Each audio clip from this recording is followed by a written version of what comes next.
একটা যিনি চোর যিনি চুরি করে সেও চুরিটা করে তার ছেলে মেয়েকে ভালো রাখবে বলে, সেও চুরি করে নিজে আনন্দ পাবে বলে, সুখ পাবে বলে, সংসারের সুখের জন্য আনন্দের জন্য সেও চুরি করছে। আর যিনি সাধু বলে তিনিও আনন্দ পাওয়ার জন্য ভগবানের ভজন করছে। তাহলে পার্থক্যটা কি? দুজনের লক্ষ্য একটাই, আনন্দ পাওয়া। চোরও চাইছে আমি সুখী হব, আর সাধুও চাইছে যে আমি সুখ পাবো। পার্থক্য কি? না কর্মের পার্থক্য। আর এই কর্মই আমাদেরকে অমরত্ব প্রদান করে না। অমৃত খেলে শুধু অমর হওয়া যায় না। বললেন যদি কেউ এমন একটা কর্ম করে যেতে পারে সারা জীবনের জন্য তিনি অমর হয়ে যায়। আজও ভক্ত প্রহ্লাদ অমর হয়ে আছে, আজও ধ্রুব অমর হয়ে আছেন, তারা এমন কর্ম করে গেছেন। তাই কর্মই আমাদেরকে ধর্মের কাছে নিয়ে যাবে, আর ধর্ম ভগবানের কাছে নিয়ে যাবে। সারা জীবন ভালো কাজ করলেন, এমন একটা কুসঙ্গ হয়ে গেল, এমন একটা কুসঙ্গের প্রভাব পড়ে গেল যে সারা জীবনের ভালো কর্ম কলঙ্কে পরিণত হয়ে গেল। আচ্ছা দেখুন, আপনারা শাস্ত্রজ্ঞ, হরিকথা সকলে জানেন, সকলে বোঝেন। 24 পরগনা জেলার মায়েরা বাবারা তো অবশ্যই বোঝেন, অবশ্যই জানেন। আপনারা জানেন ভগবান রামচন্দ্রের মা 3 জন রানী ছিলেন রাজা দশরথের, তার মধ্যে একজন হলেন কৈকেয়ী। আচ্ছা কৈকেয়ীর চরিত্রটা আমরা একটু শুনে নিই, তারপরে আপনারা বিচার করবেন। কৈকেয়ী তার আসল নাম হচ্ছে, তার বাবার নাম হচ্ছে কৈকেয়ী রাজা। সেই কৈকেয়ী রাজ্যের রাজকন্যা বলে তার নাম, তাকে কৈকেয়ী বলে, কিন্তু তার একটা আলাদা নাম আছে, তার নাম প্রিয়ম্বদা। আর তিনি ছোটবেলা থেকে খুব ট্যালেন্টেড। তিনি ভূগোল জানে, তিনি বিজ্ঞান জানে, তিনি ডাক্তারি বিদ্যা জানে, তিনি যুদ্ধবিদ্যা জানে, তার উপস্থিত বুদ্ধি খুব প্রখর। কিন্তু কৈকেয়ী রাজা তার মেয়েকে সবসময় ছেলেদের পোশাক অর্থাৎ ধুতি পাঞ্জাবি পরিয়ে রাজকুমার সাজিয়ে রাখতেন। একদিন রাজা দশরথ, তার বাবা হচ্ছেন রাজা অজ, তাই রাজা অজ তার ছেলেকে ধনুর্বিদ্যায় পারদর্শী করবে বলে বিভিন্ন শিবির, বিভিন্ন সময়ে বিভিন্ন জায়গায় শিবির করা হতো। তাই কৈকেয়ী মা, তার রাজা, তার বাড়ি হচ্ছে কাশ্মীর, কাশ্মীরের মেয়ে হচ্ছে কৈকেয়ী। তা কাশ্মীরে তার রাজ্য, যেহেতু তাদের বাড়ি কাশ্মীর, রাজা দশরথ তিনি গেলেন ওই কাশ্মীরে শিবির করবার জন্য। ধনুর্বিদ্যা ভালো করে আরো শিখবে, আরো ভালো করে প্র্যাকটিস করবে, তাই কাশ্মীর চলে গেলেন। আর কাশ্মীর যখন গেছেন তখন মা প্রিয়ম্বদা কৈকেয়ী তার বাবাকে বলছেন, বাবা আমি অনেক ছোটবেলা থেকে রাজা দশরথের নাম শুনেছি, আমি একটু দেখবো তিনি কত বড় বীর। আর তিনি দেখবার জন্য এখন কি করবেন, রাজা দশরথকে দেখার ইচ্ছে জেগেছে। এখন ধুতি পাঞ্জাবি পরে শিবিরে পারমিশন নিয়ে যেতে হবে, দেখবো বললেই তো ঢুকতে দেওয়া যাবে না। এখন মা কৈকেয়ী তিনি পারমিশন কাগজ পত্র নিয়েছে, টিকিট পেয়েছেন। এখন রাজা দশরথ সেই সময় ধনুর্বিদ্যা প্র্যাকটিস করছিলেন। এমন সময় একটা নিরীহ হরিণের ওপরে ধনুকটা চলে যেত, সেই সময় মা কৈকেয়ী এমন একটা বাণ ছুড়লেন যে রাজা দশরথের তীরটা কেটে দুভাগ হয়ে গেল, মাঝখান থেকে মাঝ বরাবর চিরে গেল।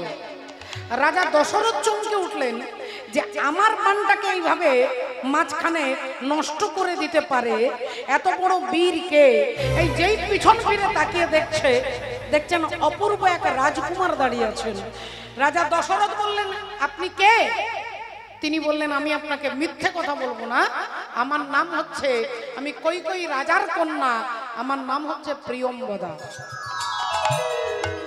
বললেন, তোমার নাম আমি অনেকদিন শুনেছি, তুমি মেয়ে হয়েও নাকি বিরাট বীর। তাহলে তোমাদের রাজ্যে এসেছি, রাজা দশরথের সঙ্গে আলাপ আলোচনা হলো, কিন্তু কিন্তু ভক্তিমতী মায়েরা এখন প্রিয়ঙ্গদা মনে মনে চিন্তা করছে যে অযোধ্যা রাজ্যটাকে রাজা রাবণ বিভিন্ন দিক থেকে ঘিরে রেখেছে। মহারাষ্ট্রে আছে কে? শূর্পণখা, খরদূষণ, ওখানে আছে, ওই দিক থেকে ঘিরে রেখেছে। বিহারে কে আছে? না, বিহারে আছে ভক্তমণ্ডলী ভক্তিমতী মায়েরা, সেখানে এক অসুরকে রেখেছে, তারকা, তারকা রাক্ষসীকে রেখেছে। এইদিকে লঙ্কাতে রাবণ আছে, বিভিন্ন দিক থেকে অযোধ্যাকে ঘিরে রেখেছে। এখন মা কৈকেয়ী মনে করছে যে রাজা দশরথ কিছু করছে না কেন? চারিদিকে এত রাক্ষস, এত সাধুদের উপরে অত্যাচার, এত ভক্তের উপরে অত্যাচার, অথচ রাজা দশরথ কোনো চিন্তাই করছে না। তাহলে এক কাজ করি, এই রাজ্যটাকে রাক্ষস মুক্ত করতে গেলে রাজা দশরথকে বিবাহ করতে হবে। রাজা দশরথ বয়সে অনেক বড়, অনেক বৃদ্ধ, বুড়ো, তবুও বিয়ে করলেন। শুধু কেন না, শুধুমাত্র ওই রাজ্যটাকে রক্ষা করবার জন্য প্রিয়ঙ্গদা মা কৈকেয়ী রাজা দশরথকে বিবাহ করলেন। তিনি ডাক্তারি বিদ্যায় কত ভালো ছিল, রাজা দশরথের এমন ক্ষমতা ছিল, তিনি 10টা রথকে একসঙ্গে চালনা করতে পারতেন। 10টা রথকে তিনি চালনা করতে পারেন, তাই তার নাম হচ্ছে রাজা দশরথ। আর সেই রাজা দশরথ একদিন দেবতার অসুরদের যুদ্ধে দেবতাদের হয়ে যুদ্ধ করতে গেছে, আর সেইখানে একটা আঘাত পেয়ে গেছে। রাজা দশরথ দুর্বল হয়ে গেছে। মা কৈকেয়ী চিন্তা করলো, রাজা দশরথ দুর্বল হয়ে গেছে, এখন অন্যান্য রাজ্যের রাজারা যদি জানতে পারে যে রাজা এই সময় দুর্বল, তাহলে অযোধ্যাকে আবার আক্রমণ করবে। কিরকম বুদ্ধিমতী! অমনি কৈকেয়ী বললেন, এক কাজ করো, রাজা দশরথকে ভেতরের একটা ঘরে তাকে শুইয়ে রাখো, নিজে ডাক্তারি বিদ্যা করে, নিজে চিকিৎসা করে। বুড়ো আঙুলের কোনাতে নখ কোনা হয়েছিল, পেকে গেছে, পচে গেছে, পুজ হয়ে গেছে। আর এই আঙুলটা তখনই ভালো হবে যদি কেউ মুখ দিয়ে সেটাকে পরিষ্কার করে। মা কৈকেয়ী অসুস্থ রাজা দশরথকে নিজের মুখে করে পুজ পরিষ্কার করে দিতেন। এই আঙুলটা যখন ভালো হয়ে গেল, তখন রাজা দশরথ কৈকেয়ীকে বললেন, বলো তুমি কি চাও, আজকে তুমি যা চাইবে তোমাকে তাই দেব। মা কৈকেয়ী বললেন, স্বামী, আমি আপনার কাছে 2টো বর চাইবো, তবে এখন চাইবো না, পরে চাইবো। এখন চাইবো না, পরে চাইবো। তাহলে আপনারা এতক্ষণ শুনলেন মা কৈকেয়ীর চরিত্র। তিনি ডাক্তারি বিদ্যা জানে, তিনি জিওগ্রাফি জানে, তিনি রাজনীতি জানে, তিনি যুদ্ধ করতে জানে, তিনি রথ চালাতে জানে। এত গুণে যিনি গুণান্বিতা, সেই মা কৈকেয়ী কার পাল্লায় পড়ে গেল বাবা? কার পাল্লায় পড়ে গিয়ে গোটা জীবনটাকে তছনছ হয়ে গেল। কার জন্য না, তার বাড়িতেই একজন দাসী ছিলেন, তার নাম হলো মন্থরা। আর ওই মন্থরা যিনি মনকে নড়িয়ে দেয়। আপনার মন একটা জায়গা স্থির, আমি কীর্তন শুনতে যাব, আমি হরি কথা শুনতে যাব, আমি ভাগবত শুনবো, এমন একজন বান্ধবীর সঙ্গে, এমন একজন বন্ধুর সঙ্গে দেখা হয়ে গেল, আপনি কীর্তন ছেড়ে দিয়ে বাজারে গিয়ে চায়ের দোকানে বসে আছেন, তাহলে এটা হচ্ছে অসৎসঙ্গ। যিনি আপনাকে ভগবানের কথা বিমুখ করে দেয়। তা যে মা কৈকেয়ী এত বুদ্ধিমতী নারী, তিনি পড়ে গেলেন মন্থরার পাল্লায়। আর মন্থরা এসে বললেন যে, ওরে ওরে কৈকেয়ী, তুই কি করছিস? রাম হবে রাজা, আর তুই রাজমাতা হবি না, রাজমাতা হবে কৌশল্যা। তুই ঢেই ঢেই করে নাচছিস। তুই এক কাজ কর, তুই তোর স্বামীর কাছে 2টো বর পেতিস, ওই 2টো বর তুই আজকে চেয়ে নে। আর প্রথম বরটা চাইবি যে রাম 14 বছরের জন্য বনবাসে যাবে, আর তোর ছেলে ভরত রাজা হবে। এই 5 মিনিটের, এই আধ ঘন্টার সঙ্গে মা কৈকেয়ী কি করলেন, রাজা দশরথকে বললেন, ওই 2টো বর আমাকে দিতে হবে। আর রামচন্দ্রকে বনবাসে পাঠিয়ে দিলেন, নিজের ছেলে ভরতকে রাজা করে দিলেন। ভক্তিমতী মায়েরা, ঘটনাটা শাস্ত্র কেন বলছে? না সাধু সাবধান ফের কইও অবধান। আপনার জীবনে অনেক ভালো কাজ আপনি করেছেন, অনেক করেন, হরি কথা শোনেন, হরি নাম করেন, হরি ভজন করেন, কিন্তু মাগো ওই এক মুহূর্তের ভুলে গোটা জীবনটা পাল্টে যেতে পারে, সেটা হচ্ছে অসৎ সঙ্গ। তাই সাধু সঙ্গ সর্বশাস্ত্রে কয় লবমাত্র সাধু সঙ্গ জীবের সর্বসিদ্ধি। হরি হরি বল। আপনারা মায়েরা বাবারা বলবেন তাহলে আমাদের কর্তব্য কি? বলে কর্তব্য শুধু ভগবানকে প্রার্থনা করবেন যে হে দয়াময়, আমি যেন অসৎ সঙ্গের পাল্লায় না পড়ি, আমি যেন তোমার নাম করতে পারি। চৈতন্য মহাপ্রভু বললেন এটাই হচ্ছে জীবের প্রার্থনা।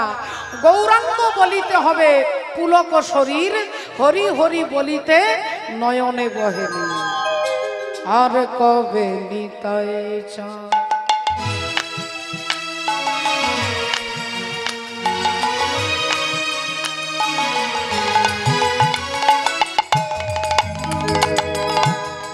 আর কবে নিতাই চা।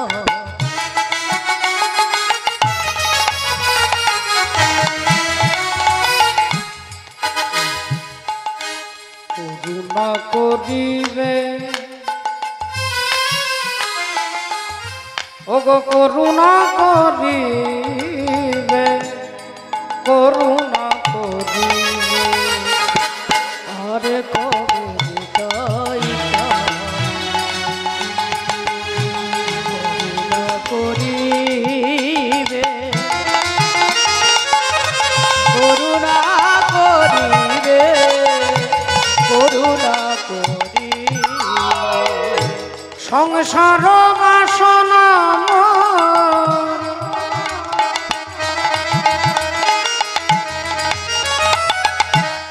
কবে তুচ্ছ হবে, সংসার বাসনা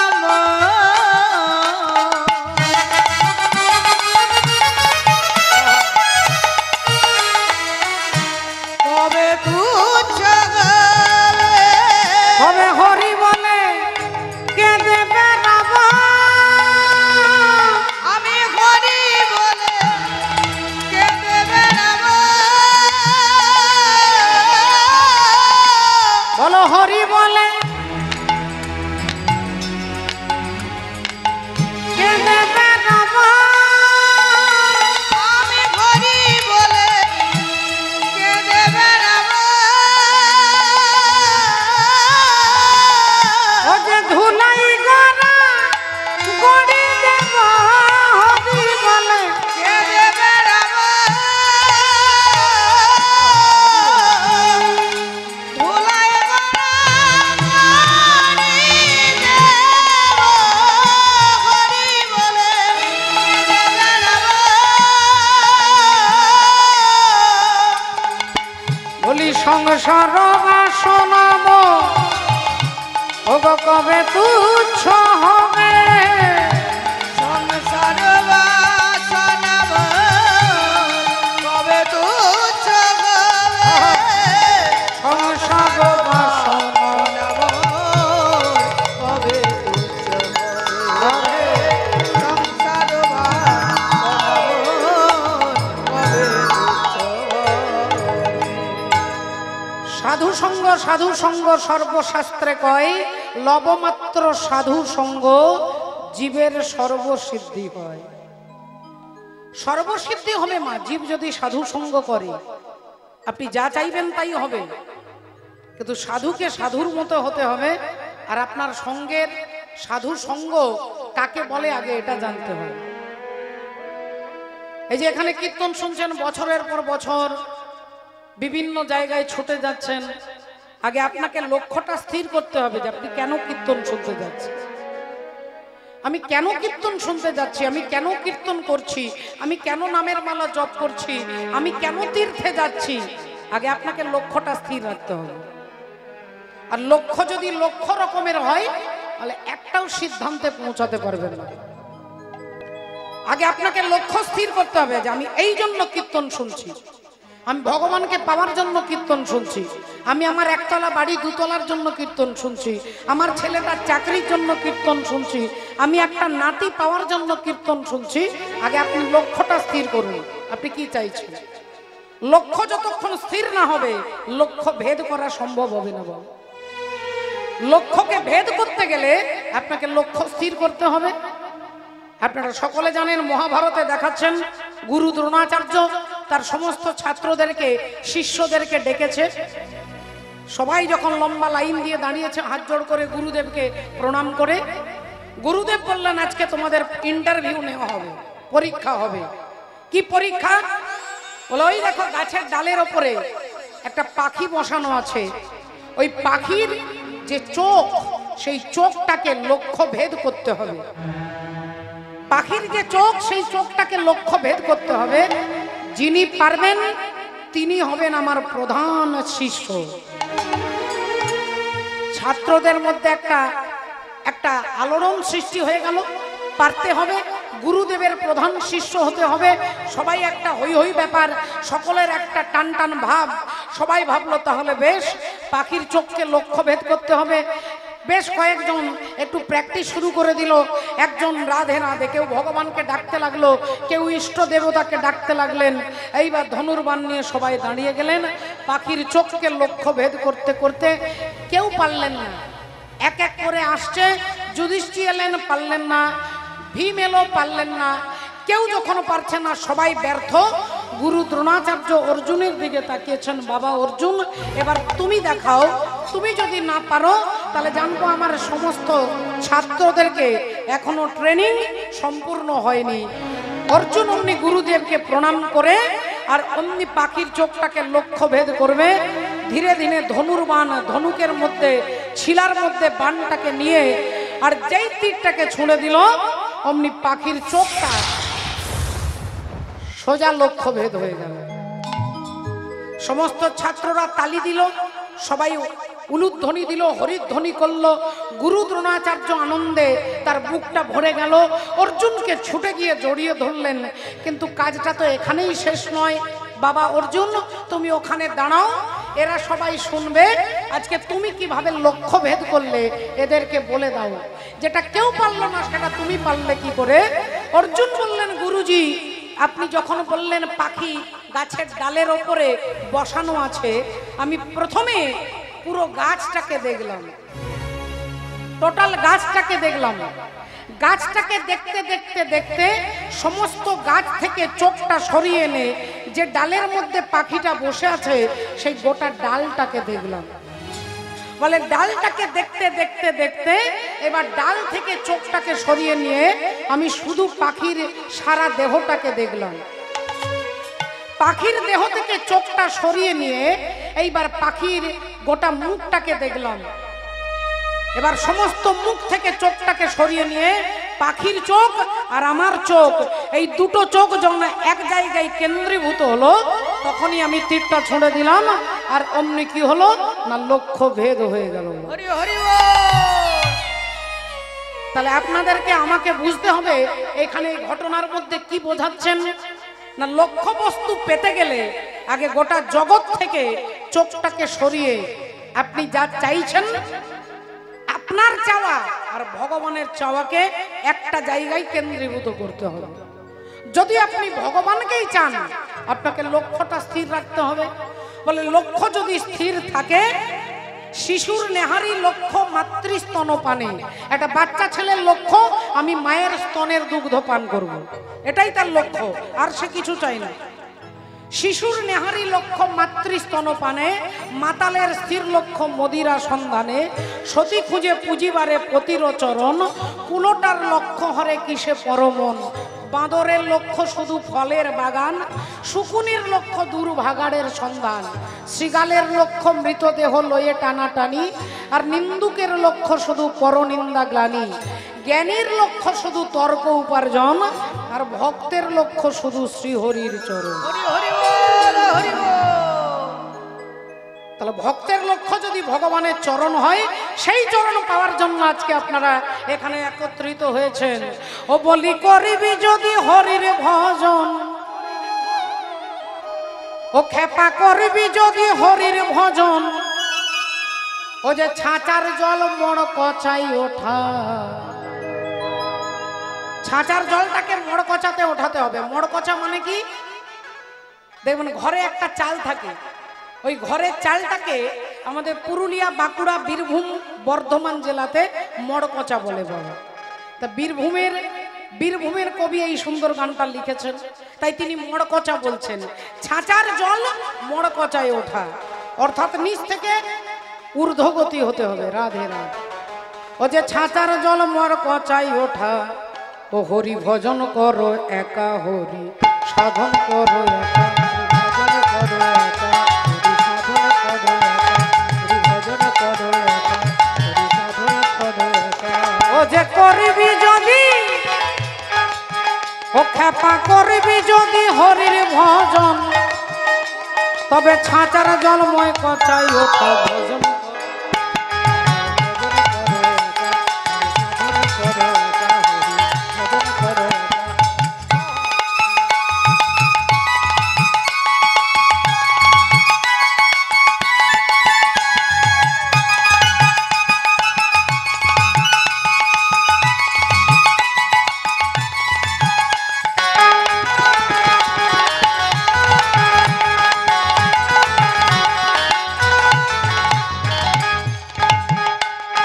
বলি আমের ভিতরে জামের চারা,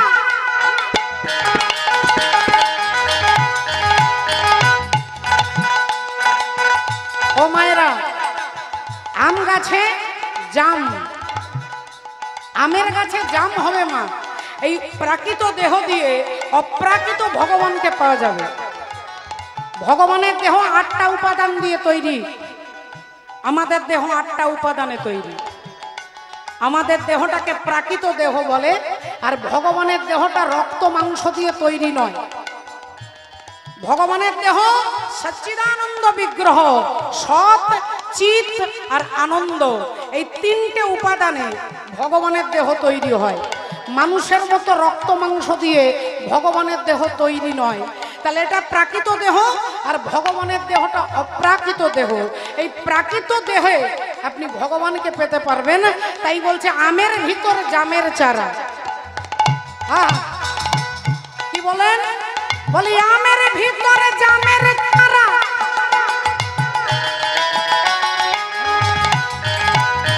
ও যে 3টি বটাই আটা আর 4 রকমের ফল ধরেছে, ও খেপা 5 রকমের মিঠা।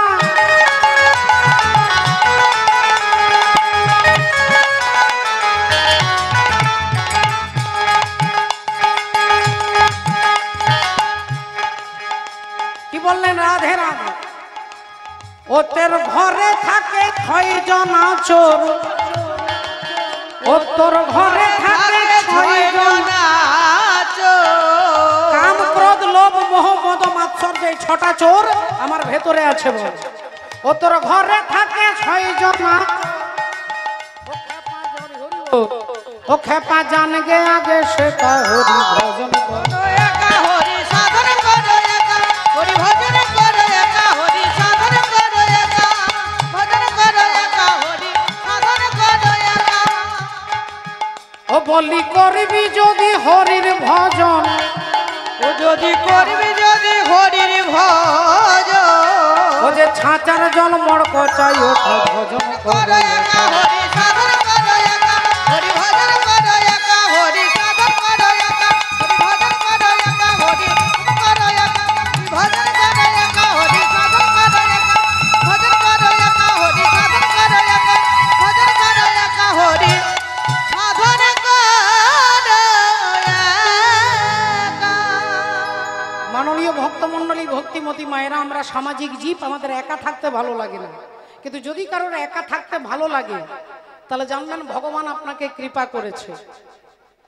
একা থাকতে যদি আপনার ভালো লাগে যে আমি একা থাকবো, তাহলে জানবেন ভগবান আপনার বুদ্ধি রূপে সেইখানে আপনাকে কৃপা করেছে মা। একা থাকতে আমাদের ভালো লাগে না, একটু গল্প করব, একটু আড্ডা দেব, একটু সংসারের কথা বলবো, এটাই আমাদের স্বাভাবিক গুণ। রামচন্দ্র রাবণের দুজন কর্মচারী, একজনের নাম খর আর একজনের নাম দূষণ।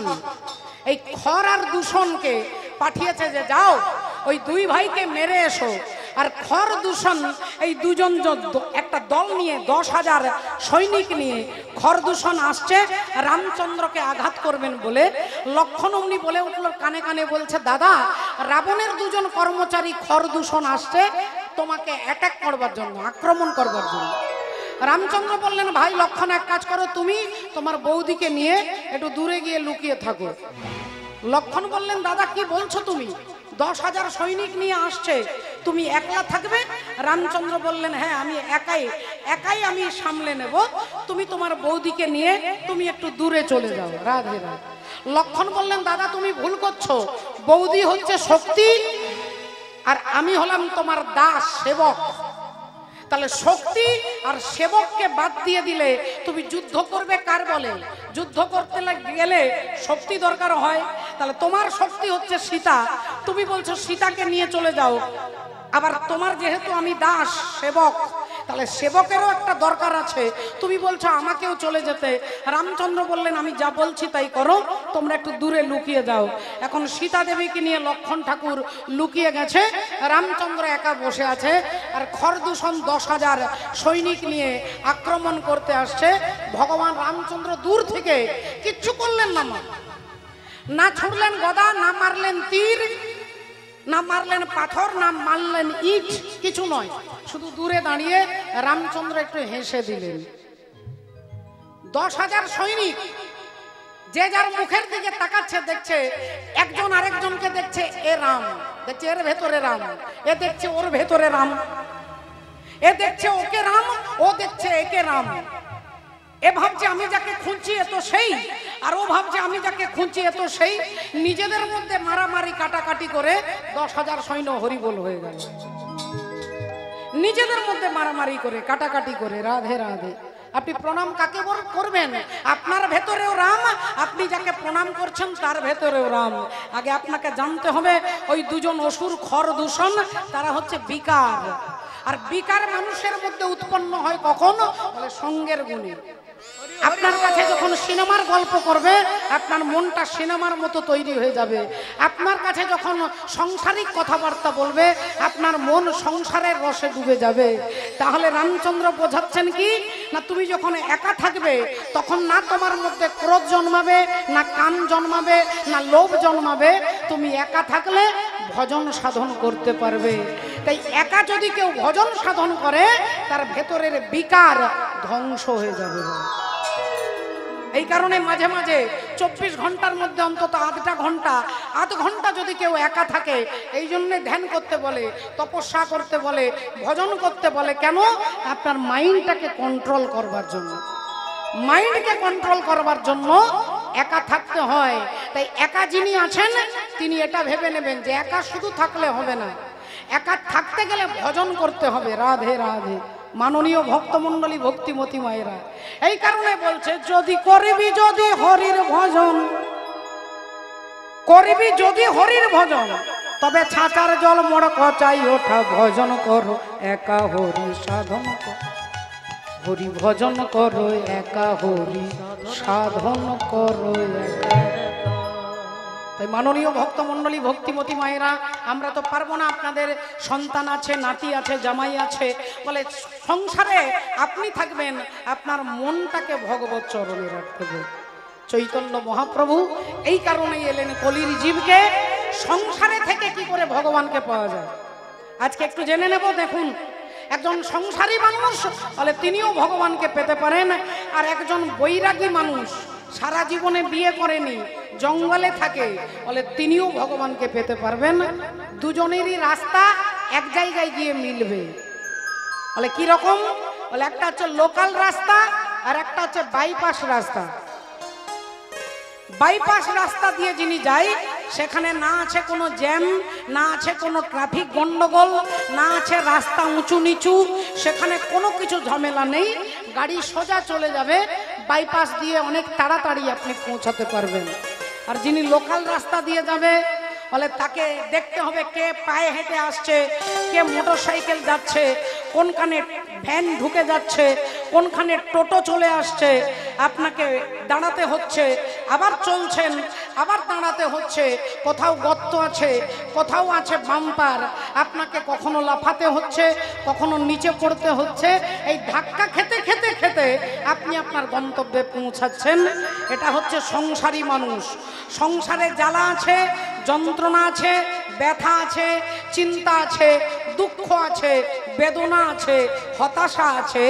এত কিছুর মধ্যে যদি আপনি ভগবানের ভজন করতে পারেন, তাহলে এই লোকাল রাস্তাতে একদিন আপনি আপনার ঘরে পৌঁছে যাবেন।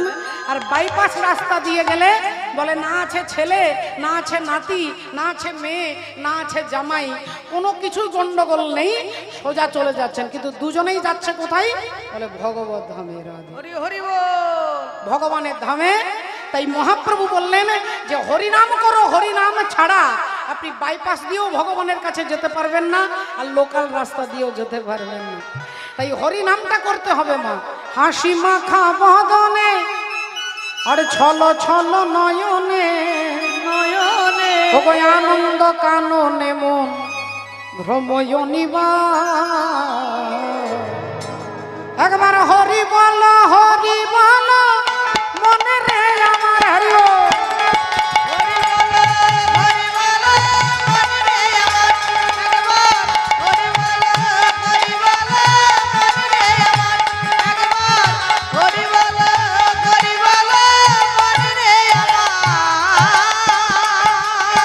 বলি হাসি মাখা বদনে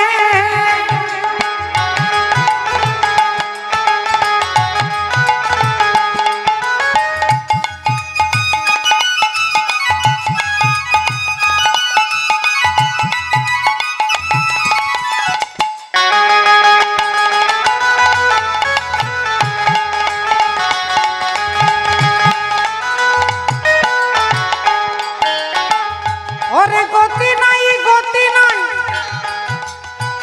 এই হরি নাম ছাড়া, কণ্ঠ ভরিয়া গাও হয়ে আত্মহারা।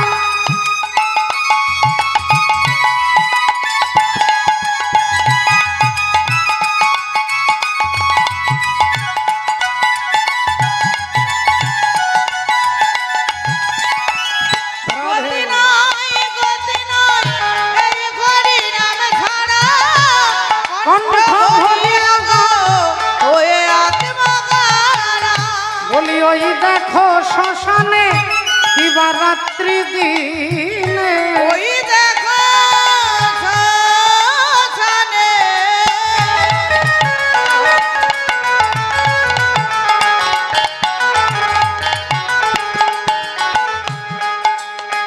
বলি ওই দেখো শ্মশানে দিবারাত্রি দিনে, ওগো পুড়িতেছে মানুষের কত অহংকার।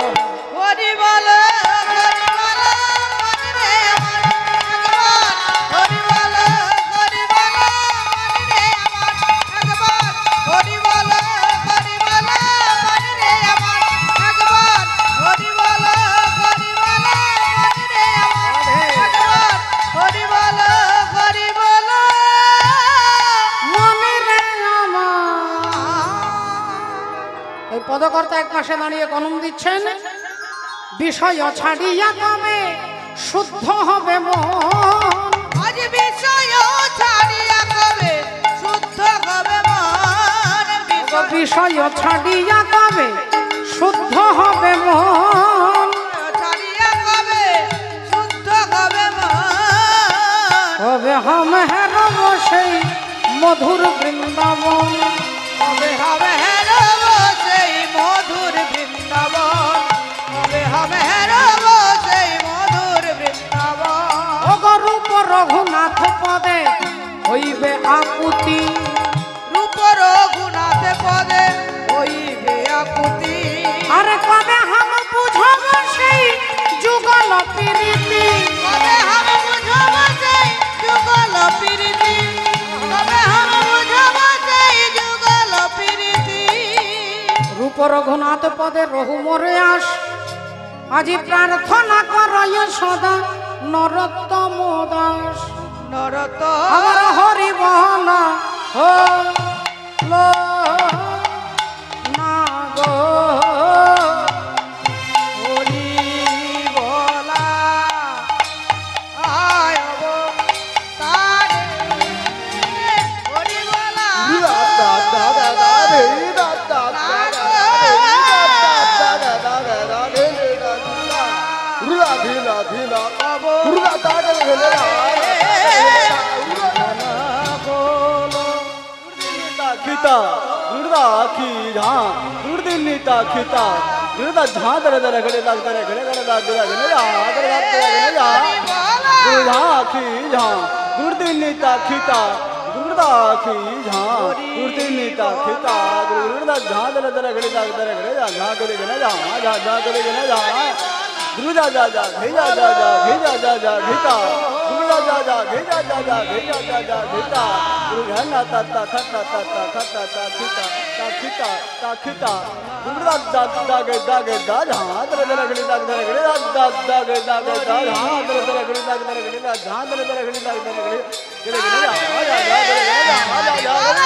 হরি বলা অবতারে হরি বলা হলো না গো হরি বলা অবতারে হরি বলা হলো না গো হরি বলা অবতারে হরি বলা হলো না গো হরি বলা অবতারে হরি বলা হলো না গো হরি বলা অবতারে আহামরি হরি বলা হলো না জয় জয় জগৎ গুরু তুমি বাঞ্ছা কল্পতরু সিক্ত কর তপ্ত মরু করুণা তোমার তুমি মাতা তুমি পিতা তুমি জগতের ত্রাতা কেহ নাই তোম ভিন্ন তুম ভিন্নয়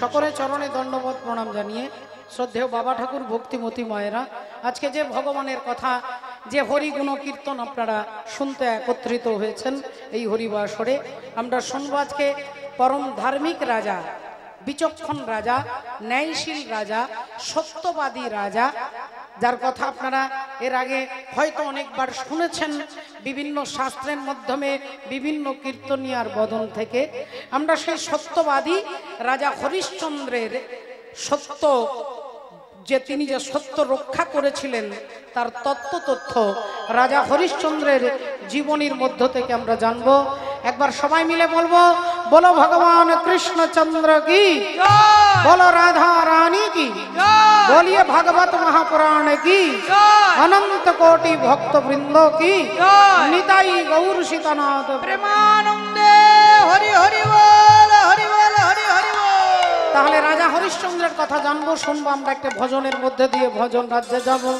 রাধে রাধে এই ভজনের মধ্যে দিয়ে আমরা ভজন রাজ্যে প্রবেশ করব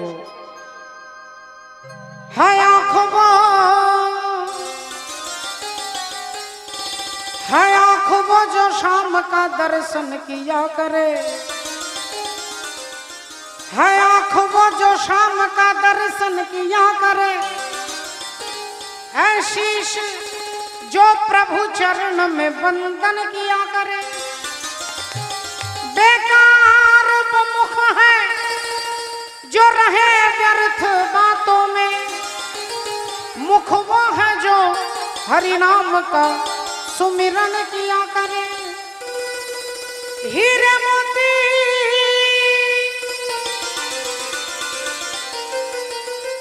हीरे मोती से नहीं शोभा है हाथ की, जो हाथ भगवान का पूजन किया करे।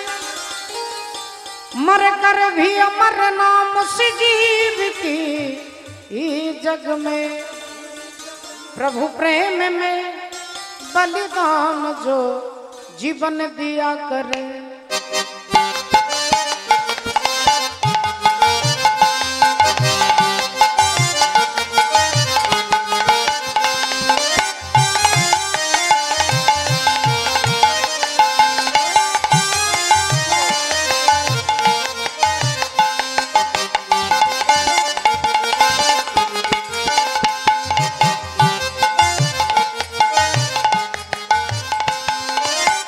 ऐसी लागी लगन मेरा हो गई मगन, ऐसी लागी लगन मेरा हो गई मगन। वो तो गली गली हरि गुण गाने लगी, महलों में पली बन के जोगन चली। मीरा रानी दीवानी कहाने लगी, ऐसी लागी लगन।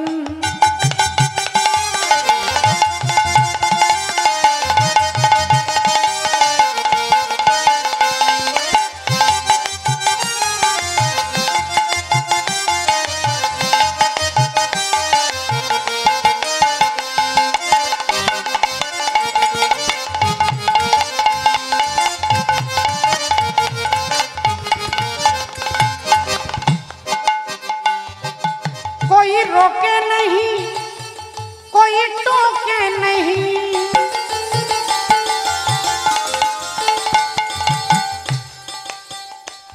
कोई रोके नहीं,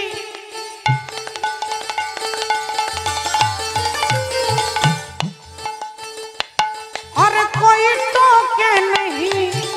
मेरा गोविंद गोपाल गाने लगी, बैठे संतों के संग रंग मोहन के रंग। मेरा प्रेमी प्रीतम को मनाने लगी, वो तो गली गली हरि गुण गाने लगी। ऐसी लगी लगन मेरा हो गई मगन, वो तो गली गली हरि गुण गाने लगी।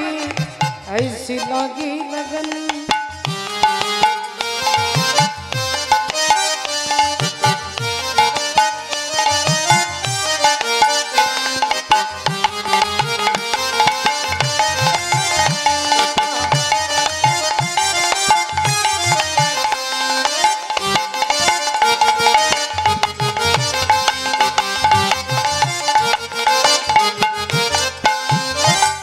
राणा ने विष दिया मनो अमृत पिया। सारे रानी दा दा दा म म ग म ग म ग रे ग रे ग ग रे ग नी रे नी सा नी नी नी सा नी नी नी सा नी नी नी सा नी नी नी सा नी सा रे नी सा नी सा रे नी सा ग ग रे नी सा ग ग रे नी सा ग ग रे रे म म ग म प ग नी दा प म प ग म रे ग सा रे नी सा ग नी सा ग।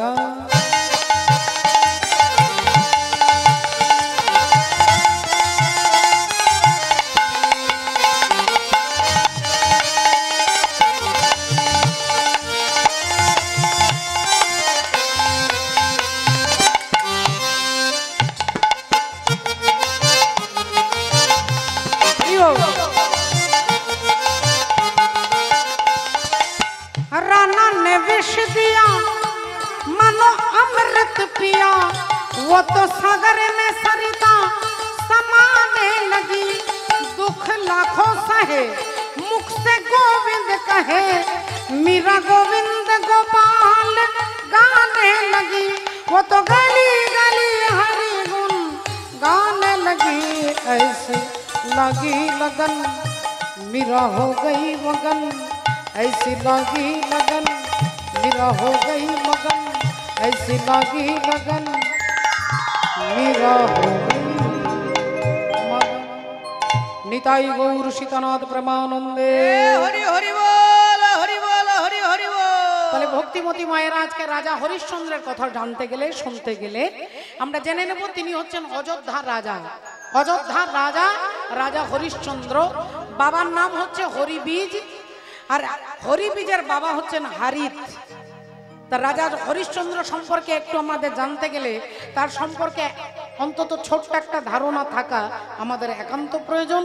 সেটা হচ্ছে তিনি ধার্মিক রাজা, তিনি ন্যায়শীল রাজা, তিনি বিচক্ষণ রাজা, তিনি দয়ালু রাজা, তিনি সত্যবাদী রাজা। সেই রাজা হরিশ্চন্দ্র অযোধ্যা নগরে তিনি রাজা হয়ে বসেছেন। হারিতের পুত্র হরি বীজ নাম ধরে, হারিতের পুত্র হরি বীজ নামে ধরে, হারিতের পুত্র হরি বীজ নাম ধরে, হারিতের পুত্র হরি বীজ নামে ধরে। হরি বীজ রাজা হলো অযোধ্যা নগরে, হরি বীজ রাজা হলো অযোধ্যা নগরে, হরি বীজ রাজা হলো অযোধ্যা নগরে। এখন ভক্তিমতী মায়েরা আপনারা সকলে জানেন যে একদিন দাদু চলে যাবে, বাবা রাজা হবে, বাবা চলে যাবে, ছেলে রাজা হবে, ছেলের পরে তার ছেলে রাজা হবে। এইভাবে বংশানুক্রমিক ঘুরতে ঘুরতে এখন অযোধ্যার রাজা হয়েছে হরিশ্চন্দ্র রাজা। তার স্ত্রী হচ্ছে, আপনারা সকলে চেনেন যাকে, তিনি হচ্ছেন মা সব্যা, সব্যা মহারানী। তিনি হচ্ছেন হরিশ্চন্দ্রের স্ত্রী। আর হরিশ্চন্দ্রের একটা ছোট্ট ছেলে আছে, মাত্র 6 বছরের ছেলে, তার নাম হচ্ছে রোহিতাশ্ব। এবার রাজা সম্পর্কে তো আপনারা জানলেন, তিনি অযোধ্যার রাজা, তিনি ধার্মিক রাজা, তিনি সত্যবাদী রাজা, তিনি দানী রাজা। সেই রাজা এদিকে যাচ্ছেন মৃগয়া করতে, মৃগয়া করবার জন্য জঙ্গলে যাচ্ছেন পশু শিকার করতে।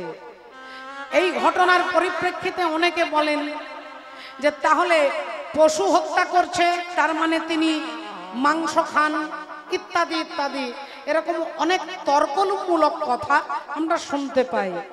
আসুন আজকে আমরা জেনে নেব যে রাজা দশরথ, ভগবান রাম, আরো বড় বড় রাজারা যারা আমরা শাস্ত্রে যাদেরকে পেয়েছি, তারা শিকার করতে যান কেন, শিকারে যান কেন না? মনে রাখবেন মা, বয়স সবার হবে 5 বছর থেকে 10 বছর, 10 থেকে 20, 20 থেকে 40, 60, 80 বয়স সবার যেমন হয়।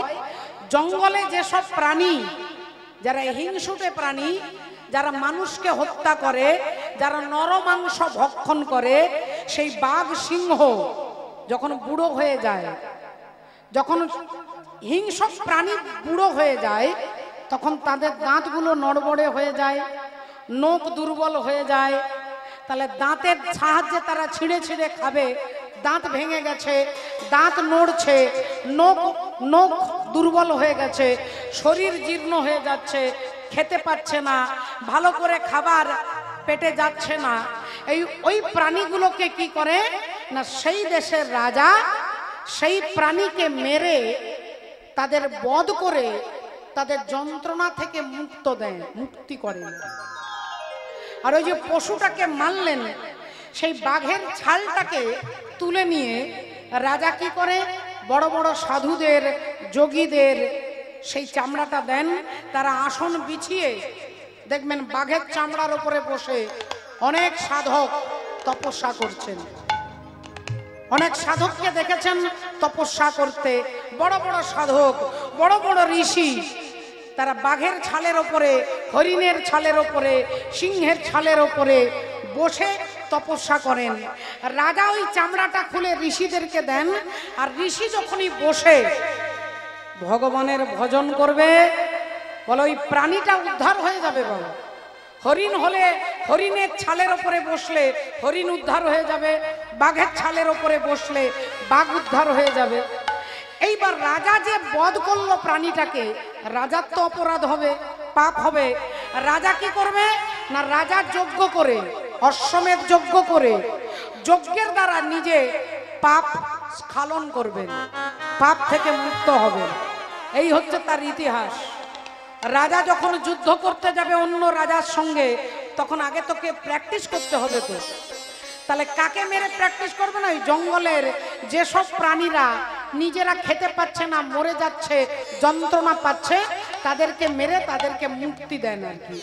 সেই রাজা হরিশ্চন্দ্র মৃগয়া করতে যাচ্ছেন ভগবানের নাম জপ করতে করতে, আর এদিকে জঙ্গলে বসে ঋষি বিশ্বামিত্র তিনিও ধ্যান করছেন, তপস্যা করছেন।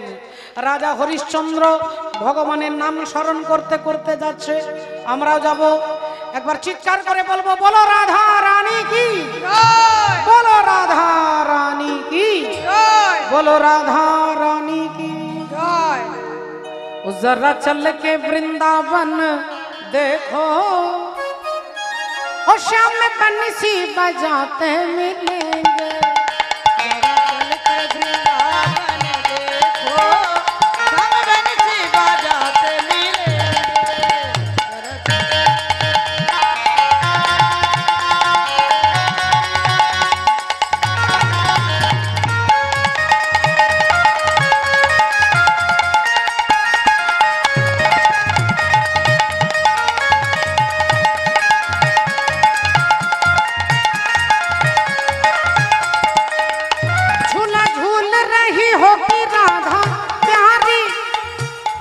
झूला झूलाते मिलेंगे।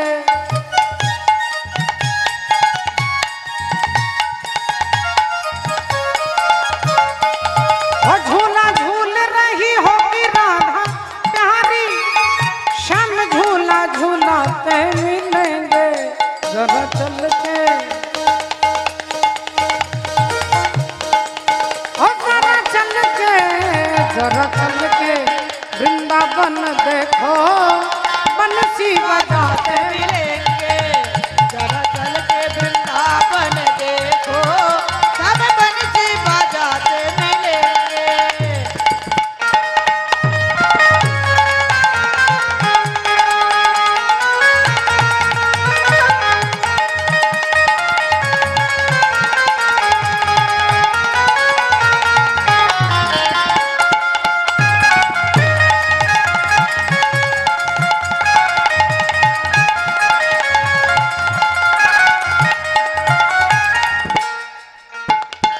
बोलছেন झूला झूल रही होगी राधा प्यारी,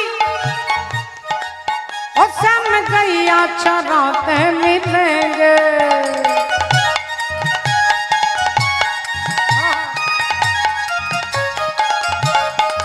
और संग उनकी भी ग्वाल बाल होंगे, श्याम गैया चराते मिलेंगे। जरा चल के,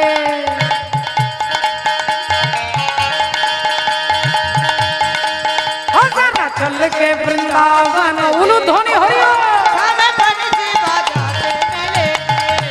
जरा चल के वृंदावन देखो, सब बंसी बजाते मिलेंगे। जरा चल के वृंदावन देखो, सब बंसी बजाते मिलेंगे। सब बंसी बजाते मिलेंगे। और श्याम बंसी बजाते मिलेंगे। এখন ভক্তিমতী মায়েরা এদিক থেকে রাজা হরিশ্চন্দ্র শিকার করতে আসছে, এদিকে ঋষি বিশ্বামিত্র মুনি বসে তিনি অষ্টসিদ্ধি, 8 প্রকার যে সিদ্ধি আছে মা, আমরা দেখেছি, হনুমানকে দেখেছি, হনুমান কখনো বড় হয়ে যাচ্ছে, কখনো মাছির মতো ছোট হয়ে যাচ্ছে। এটা হচ্ছে অষ্টসিদ্ধি। খুব ছোট হয়ে যাওয়া, খুব বিরাট বড় হয়ে যাওয়া, কখনো দেখতে পাবেন না, কখনো দেখতে পাওয়া যাবে না। রাধে রাধে। এই যে অনিমা, লঘিমা, সিদ্ধি, প্রাকাম্য, এই অষ্টসিদ্ধি, এই অষ্টসিদ্ধিকে পাওয়ার জন্য ঋষি বিশ্বামিত্র তপস্যা করছেন। আর অষ্টসিদ্ধি হচ্ছে, তারা যেহেতু নারী জাতি, এখন 8 জন সিদ্ধি নারী রূপ ধারণ করে বিশ্বামিত্র মুনি তাদেরকে গাছের লতা পাতা দিয়ে বেঁধে রেখেছে। আর তারা মনে মনে চিন্তা করছে যে ঋষি বিশ্বামিত্র যদি তপস্যায় সিদ্ধি লাভ করে যায়, তাহলে এবার উনি যা বলবে আমাদেরকে তাই করতে হবে। আপনি যদি সাধনা করতে করতে অষ্টসিদ্ধি লাভ হয়ে যায়, আপনি যা বলবেন ওই সিদ্ধিগণকে তাই করতে হবে। এখন তারা মনে মনে ভাবছে যে কি করে বিশ্বামিত্রকে হারানো যায়। ইনি এমন কঠিন তপস্যা করছে, অষ্টসিদ্ধি মনে মনে চিন্তা করছে যে আমরা তো এনার বশে থাকবো না, কারণ বশে থাকতে আমরা কেউ ভালোবাসি না।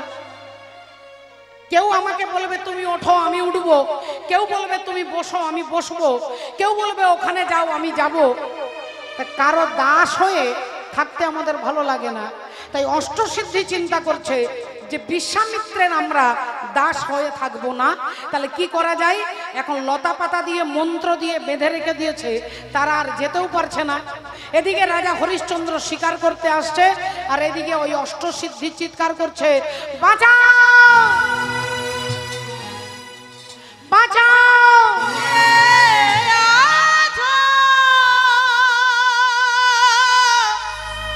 রাজা হরিশ্চন্দ্র থমকে গেলেন, একটু চমকে গেলেন, একটু থমকে গেলেন। তিনি দাঁড়িয়ে চিন্তা করছে এই জঙ্গলে, এই গভীর জঙ্গলে নারীর কণ্ঠস্বর, তা আবার একজন দুজন নয়, অনেক নারী একসঙ্গে চিৎকার করছে বাঁচাও বাঁচাও বলে। তাহলে আমার রাজ্যে নারীদের উপরে অত্যাচার, আমার রাজ্যে নারীদের উপরে দুর্ব্যবহার, এত বড় পাষণ্ডী কে? দেখবার জন্য রাজা হরিশ্চন্দ্র কোমর থেকে তলোয়ারটা খুলেছে, আর সোজা ঘোড়ার পিঠ থেকে নেমে তলোয়ার নিয়ে ছুটছে। কে?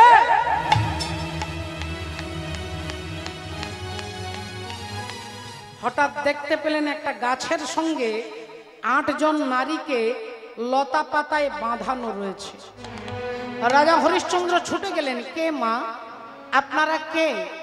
তারা বললেন রাজা মশাই আমাদেরকে বাঁচান, আমাদেরকে বাঁচান, এই লতাগুলো আমরা কাটতে পাচ্ছি না, আপনার হাতে তলোয়ার আছে, ওই তলোয়ার দিয়ে আমাদেরকে মুক্ত করুন, আমাদেরকে বাঁচান। রাজা হরিশ্চন্দ্র ক্ষত্রিয় জাতিতে, আর ক্ষত্রিয়ের ধর্মই হচ্ছে অসহায়কে সাহায্য করা। তাই রাজা কি করলেন, তলোয়ারটা নিয়ে গাছের যত শেকড় বাকড় যা ছিল লতা পাতা সব কেটে দিলেন, আর 8 জন নারী মুক্ত হয়ে গেলেন। আর যেই তারা মুক্ত হয়ে আনন্দ করছে, অমনি বিশ্বামিত্র মুনি এতক্ষণ চোখ বন্ধ করে ধ্যানের মধ্যে ছিলেন। অষ্টসিদ্ধি যেই মুক্ত হয়ে গেছে, বিশ্বামিত্র মুনি বড় বড় চোখ করে চিৎকার করতে করতে ছুটে আসছে। কে? কার এত বড় সাহস, কার এত বড় বুকের পাটা? আমার সাধনায় বাধা দিচ্ছে এত বড় মূর্খ কে? বিশ্বামিত্র মুনি যখন ওই ক্রোধে ছুটে আসছে, রাজা হরিশ্চন্দ্র থরথর করে কাঁপছেন, থরথর করে কাঁপছেন রাজা। বিশ্বামিত্র মুনি বলে উঠল, কে তুমি? আগে আমি হলাম অযোধ্যার রাজা হরিশ্চন্দ্র। তুমি ওই 8 জন নারীকে খুলে দিলে কেন? আমি তো তাদেরকে মন্ত্রের দ্বারা বেঁধে রেখেছিলাম, তুমি তাদেরকে মুক্ত করলে কেন? রাজা বললেন, দেখুন এটাই আমার ধর্ম, কেউ যদি অসহায় ভাবে চিৎকার করে বাঁচাও বাঁচাও বলে, আমি কি হাত গুটিয়ে বসে থাকবো? আমিও তো ক্ষত্রিয় রাজা, আমার তো একটা ধর্ম আছে। বিশ্বামিত্র মুনি বললেন, তোমার ধর্ম কি ধর্ম বলো? বললেন, যেহেতু আমি ক্ষত্রিয়, সর্জং তেজং ধীতির দাক্ষং যুদ্ধে চাপ্য পলায়নম দানমিশ্চর ভাবশ্চ ক্ষাত্রং ধর্ম স্বভাবজম। ভগবান শ্রীকৃষ্ণ অর্জুনকে গীতাতে বলছেন ক্ষত্রিয়ের 6টা গুণ, আর তার মধ্যে একটা গুণ হচ্ছে অসহায়কে সাহায্য করা। তাই রাজা হরিশ্চন্দ্র বললেন, এরা যেহেতু অসহায় ভাবে চিৎকার করছিল বাঁচাও বাঁচাও বলে, তাই আমি তাদেরকে খুলে দিয়েছি, আমি তাদেরকে মুক্ত করে দিয়েছি। বিশ্বামিত্র মুনি বললেন, তুমি অন্যায় করেছো, তুমি অপরাধ করেছো।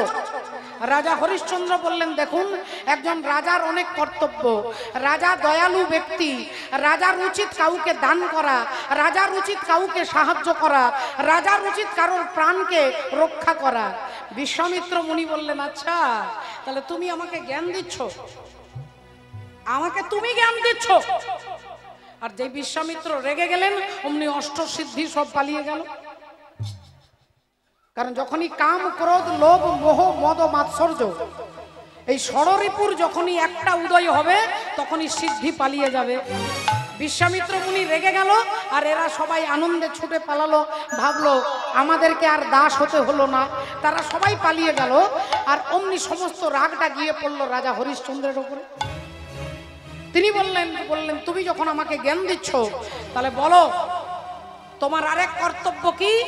রাজা হরিশ্চন্দ্র বললেন, দান করা। বিশ্বামিত্র মুনি বললেন, তাহলে আমি ব্রাহ্মণ, আমাকে তোমাকে দান করতে হবে।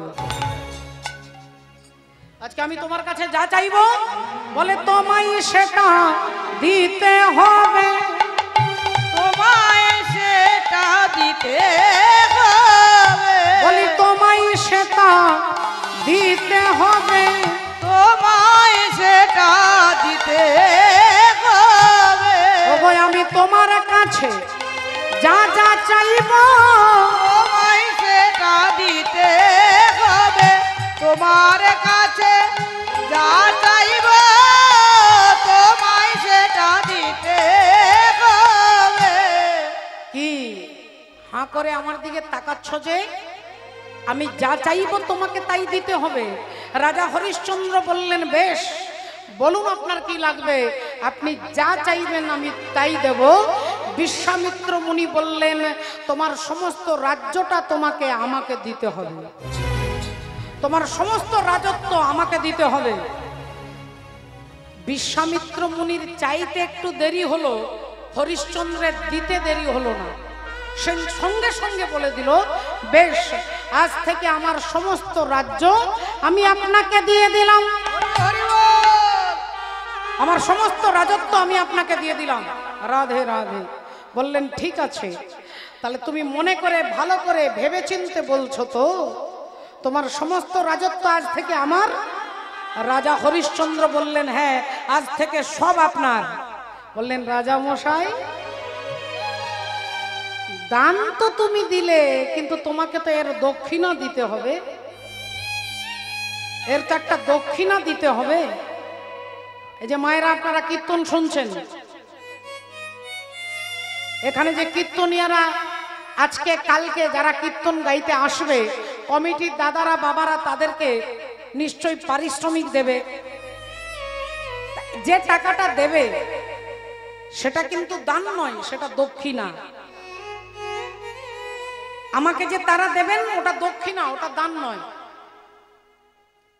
আমাকে যে রাধে রাধে আপনার বাড়িতে পুজো করতে এসেছে কোনো ব্রাহ্মণ ঠাকুর, কোনো বৈষ্ণব ঠাকুর আপনার বাড়িতে পুজো করতে এসেছে, আপনি তাকে 500 টাকা দিলেন, এটা কিন্তু দান নয়, ওটা দক্ষিণা। আর দান কাকে বলে? আমি পরিশ্রম করে, আমি কষ্ট করে, আমি চিৎকার করে গান গাইছি, এর জন্য যে আমাকে টাকাটা দিচ্ছে, এটা হচ্ছে দক্ষিণা। আর দান কাকে বলে? না, এই কমিটির বাবারা আপনাদের কাছে ভিক্ষা আঁচল নিয়ে যাচ্ছে, আপনারা তাদেরকে সাহায্যমূলক, কেউ 10 টাকা, কেউ 50 টাকা, কেউ 100 টাকা দিচ্ছেন, ওটা হচ্ছে দান।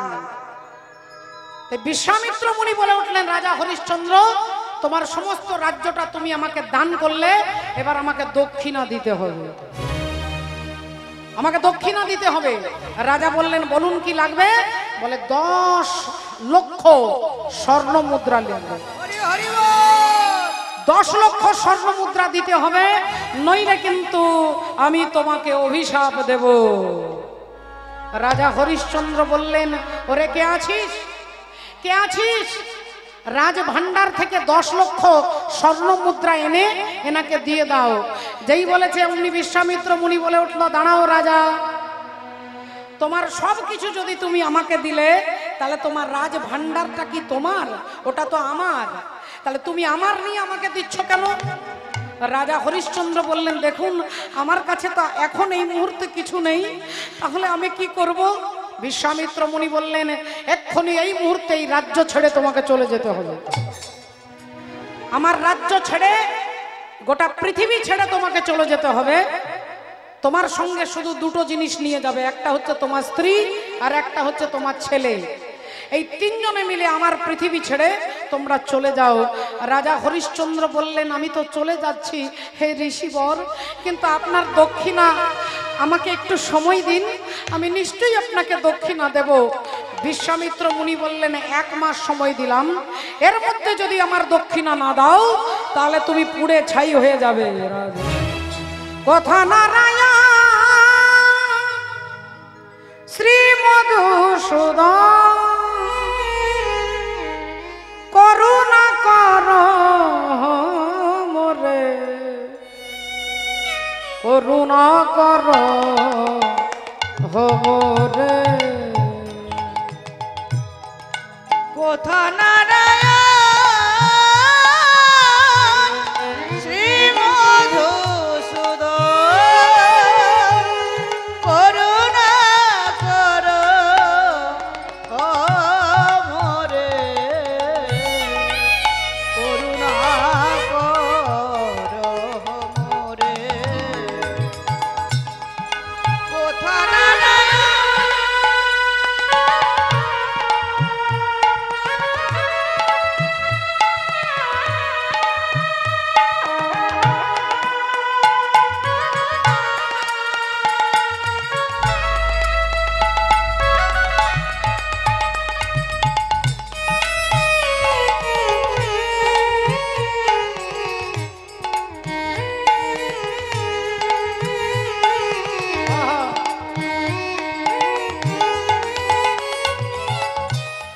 তুমি যে গো প্রভু